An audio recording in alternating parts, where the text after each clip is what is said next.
I know this is a car channel, but I bought a house the other day and the person selling the house left something there so incredible that I could not help but get excited about it. A 1994 Ducati 750 Supersport with the, limited edition fairings on, full set of standard fairings, spare seat, and I don't know if you can see that, there's 5,340 miles on the clock.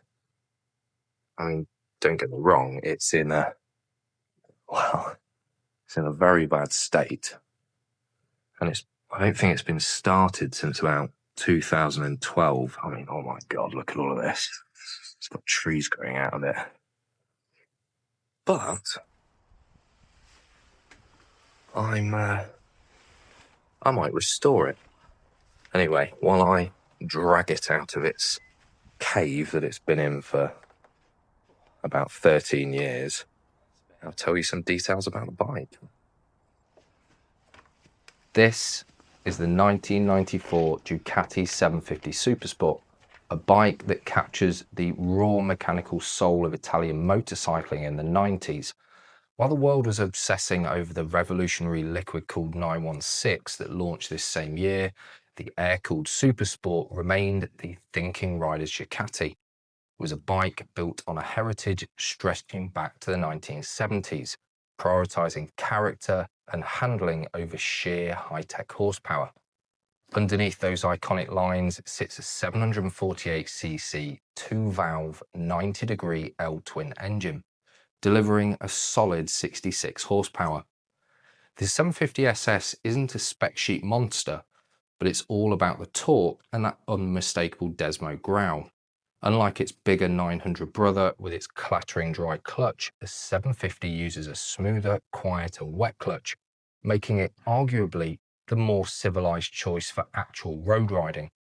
It wasn't designed to win drag races. It was designed to carve through twisty back roads with a lightweight trellis frame and a slim profile that makes modern bikes feel bulky. Back in 1994, this was the attainable Ducati, while the flagship 916 would have cost you nearly $14,500. The 750 SS offered that Ferrari on two wheels experience for a fraction of the cost. It was a massive success for Ducati, helping to define the brand's identity during some of its most influential years.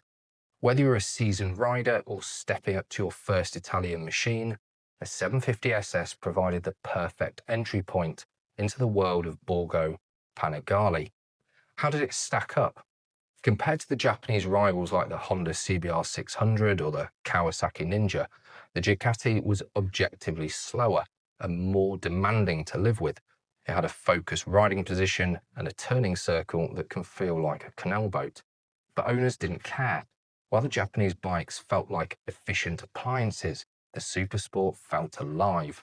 It gave you premium Brembo brakes, adjustable show suspension, and a soul that a four-cylinder inline-four just couldn't match. Today, the 1994 750 Supersport is a true modern classic. It's a bike that demands you be involved in the ride, with a level of feedback you rarely get nowadays. You're looking at a piece of motorcycling history that still turns heads at every stop. It's simple, it's loud, and it's pure Ducati. Okay, there's a bit of history about these bikes, but what do I intend on doing with it? Well, it was free, and I could probably sell it as it is for about £500 to £1,000, and I've already had offers from fellow bikers. But where's the fun in that? As you just saw, despite its insanely low mileage, it's in quite poor condition, and I have no idea what's wrong with it. No, I'm not one of those internet psychopaths that stick a bit of fuel in the tank and try to get it running, and ultimately cause a massive amount of damage to the engine. And even if I did want to do that, I also have no keys for it, so I'd have to hotwire it, which I'm also not going to do. After all, it's a bike, it's basic, and I'd like to bring it back to life for someone to enjoy. So whilst I'm waiting for my new workshop to be built, I'm going to do a nut and bolt restoration on it. and I'm sure something catastrophic has possibly happened to make its previous owner abandon it for 13 years and ultimately give it away. Follow along to find out quite how ruined it is, and hopefully when it's done, the proceeds will go towards a project that I've been planning.